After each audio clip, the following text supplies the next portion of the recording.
మీ జీవితంలో ఆర్థిక ఇబ్బందులు పడుతూ ఎదగలేకపోతున్నారా? వెంటనే ఈ వెబినార్లో జాయిన్ అవ్వండి. నమస్కారం అండి. నేను మీ నండి రవికుమార్ని. చాలామంది అంటే రిటైర్మెంట్ ఏజ్కి దగ్గరగా ఉన్న వాళ్ళకి ఈ సందేహాలు ఎక్కువగా వస్తున్నాయి. నెలకి 50,000 రూపాయలు అంటే వాళ్ళకి కావాల్సిన రిక్వైర్మెంట్ అనమాట. అది వాళ్ళు అసెస్ చేశారు. ఈ రోజున వాళ్ళకి కావాల్సిన రిక్వైర్మెంట్.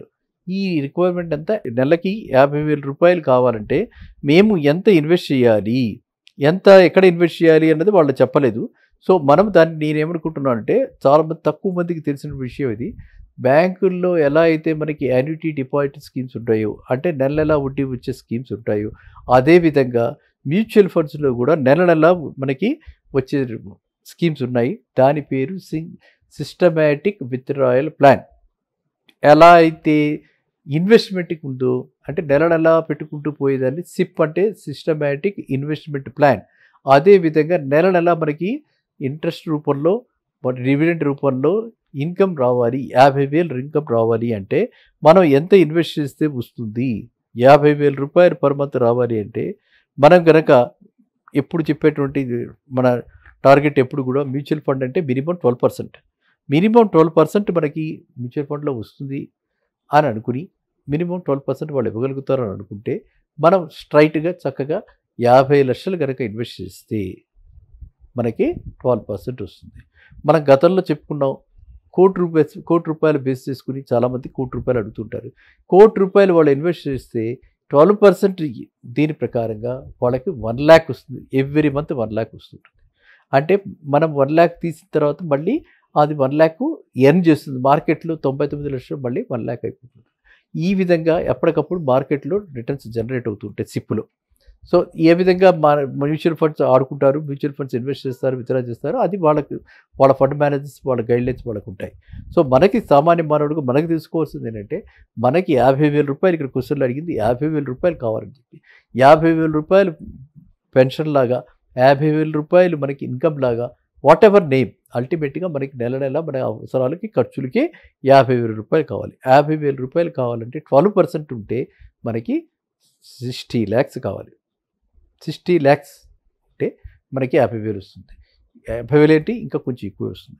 అదే 50 lakhs పెడితే స్ట్రైట్ 50,000కి మనకు కరెక్ట్గా ఉంటుంది. సో 50 lakhs 50,000 వస్తుంది. కోటి రూపాయలు పెడితే 1,00,000 వస్తుంది. ఆ విధమైనటువంటి లింక్ మనం పెట్టుకుంటే మనకి సింపుల్ ఎక్సర్సైజ్లో మనకి సరిపోతుంది. మ్యాథమెటికల్గా అది సరిపోతుంది. అండ్ ఇది రియలిస్టిక్. నేను చెప్పేది ఏంటంటే ఇంతకంటే ఎక్కువే వస్తుంది. అంటే ఆ ఎక్కువ వచ్చినటువంటి మనీని వాళ్ళు యూనిట్స్ రూపంలో అలాగే దాస్తారు.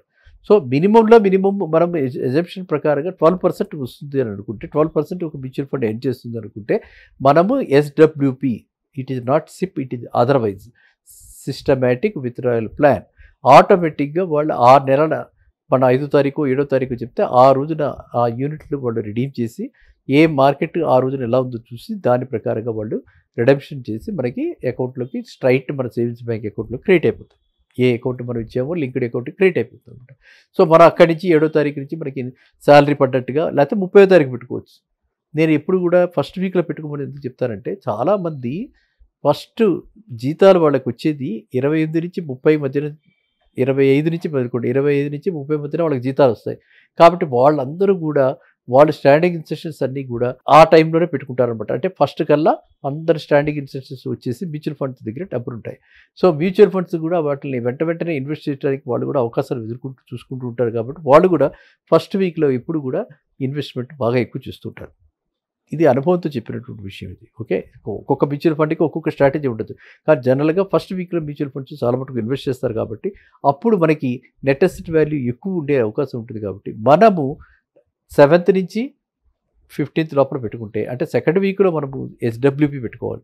ఎస్డబ్ల్యూపి ఆ టైంలో పెట్టుకుంటే మనకి ఎక్కువగా వచ్చే అవకాశం ఉంటుందన్నమాట. అంటే మనకి ఫ్రాక్షన్ ఒక 10 పైసలు అటు ఇటు అయినా కూడా చాలా తేడా కనిపిస్తుంది. ఇంత పెద్ద కార్పస్ మనం పెట్టే 50 లక్షల మీద 10 పైసలు చాలా తేడా కనిపిస్తుంది. కాబట్టి ఈ క్వశ్చన్కి 50,000 రూపాయలు మనకి నెల నెల రావాలి అంటే సిస్టమాటిక్ విత్డ్రాయల్ ప్లాన్ ఎస్డబ్ల్యూపిలో 50 lakhs మనము ఇన్వెస్ట్ చేయాలి. ఈ 50 lakhs మనము ఇందాక మనం చెప్పుకున్నట్టుగా, మనం 15 ఏళ్లలో ఆ విధంగా 4,000 రూపాయలతోటే సంపాదించాం.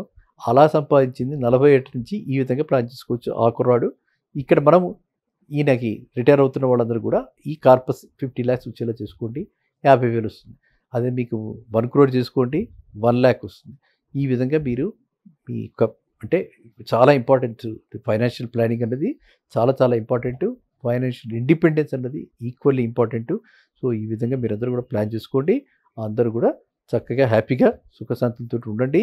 ఇందులో కూడా మీరు కావాలనుకుంటే ఇంత పెద్ద భయపడక్కల 12% ఏం చేస్తున్నప్పుడు, కానీ కావాలనుకుంటే ఒక్కోసారి ఏమైనా జరుగుతుందేమో అని అనుకుంటే ఇక్కడ కూడా మనం స్ట్రాటజీ రిస్క్ని డైవర్సిఫై చేసుకుని 4 మ్యూచువల్ ఫండ్స్లో పెట్టుకుని ఇక్కడ కూడా అన్ని మ్యూచువల్ ఫండ్స్ కూడా single withdrawal plan, systematic withdrawal plans ఉన్నాయి కాబట్టి అన్ని మ్యూచువల్ ఫండ్స్ ఇవి ఆఫర్ చేస్తున్నాయి కాబట్టి అందరూ ఒకే రకమైనటువంటి సిస్టమేటిక్గా ఆ కైండ్ ఆఫ్ ఎగ్జిక్యూషన్ అంతా కూడా ఇప్పుడు కంప్యూటరైజ్డ్ ఎన్విరాన్మెంట్లో ఉన్నాం కాబట్టి ఇక్కడ మాన్యువల్ ఇంటర్వెన్షన్ ఏమీ లేదు.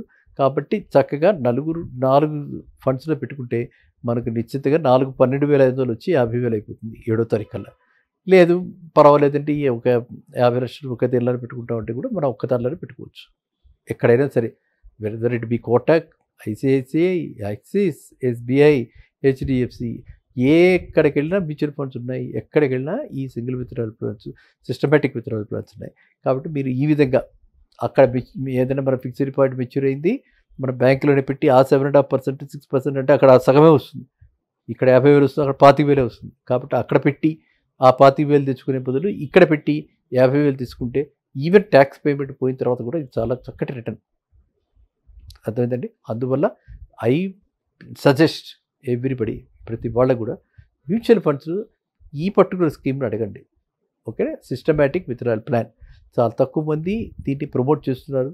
ఎందుకంటే వాళ్ళకి దీంట్లో పెద్దగా ఇన్సెంటివ్స్ రావు కాబట్టి మన ఇన్సెంటివైజ్డ్ మనకేం వస్తుందో కాకుండా మీ అందరికీ ఉపయోగపడేలాగా చెప్తుంటాం కాబట్టి మీరంతా కూడా సిస్టమేటిక్ విత్డ్రాయల్ ప్లాన్లో పెట్టి లాభం పొందండి. సరేనా? మళ్ళీ మీకు ఇంకేమైనా అనుమానాలు ఉంటే సిస్టమేటిక్ విత్డ్రాయల్ ప్లాన్ ఎక్కడుంది, ఎవరున్నారు, ఎవరు చేయట్లేదు అని ఎటువంటి ఇబ్బందులకు మీ సమస్యలు ఉంటే కామెంట్ రూపంలో చెప్పండి. I will get back to you. మళ్ళీ కలుద్దాం నెక్స్ట్ వీడియో. నమస్కారం.